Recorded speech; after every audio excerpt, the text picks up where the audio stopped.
যারা ইসলাম বিরোধী শক্তি, যারা ইসলামের ধ্বংস চায়। বাংলাদেশের জনপ্রিয় ইসলামী বক্তা ডক্টর মিজানুর রহমান আজহারী, যাকে দেশের মানুষ নানা কারণেই পছন্দ করেন। সুমধুর কণ্ঠস্বর শুনতে লাখো মানুষের আগমন ঘটে।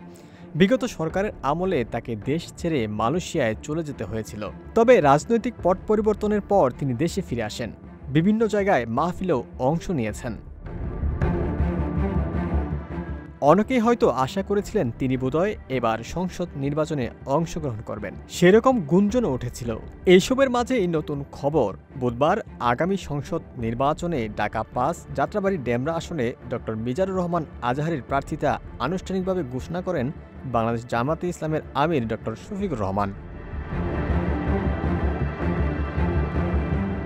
এমন ঘোষণার পর থেকেই আসনটি ঘিরে বিভিন্ন মহলে আলোচনা তৈরি হয়। তবে জামাতের শীর্ষ নেতৃত্ব জানিয়েছে, আজহারীকে মনোনয়ন দেয়া হলেও তিনি ব্যক্তিগত কারণ ও দাওয়াতি কাজে মনোযোগ দেওয়ার জন্য নির্বাচনে অংশ না নেওয়ার সিদ্ধান্ত নিয়েছেন।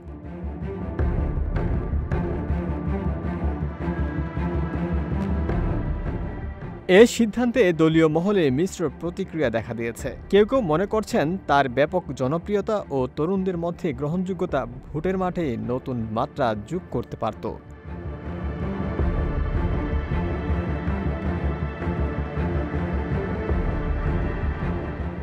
ঢাকা-৫ আসনটি ঐতিহ্যগতভাবেই গুরুত্বপূর্ণ হিসেবে বিবেচিত হয়।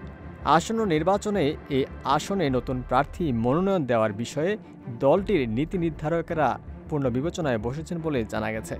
তবে এই আসন থেকে কামাল হোসেন নামের একজন প্রার্থী জামাতের হয়ে নির্বাচনী প্রচারণা চালিয়ে আসছেন। ওমর ফারুক, ঢাকা প্রকাশ।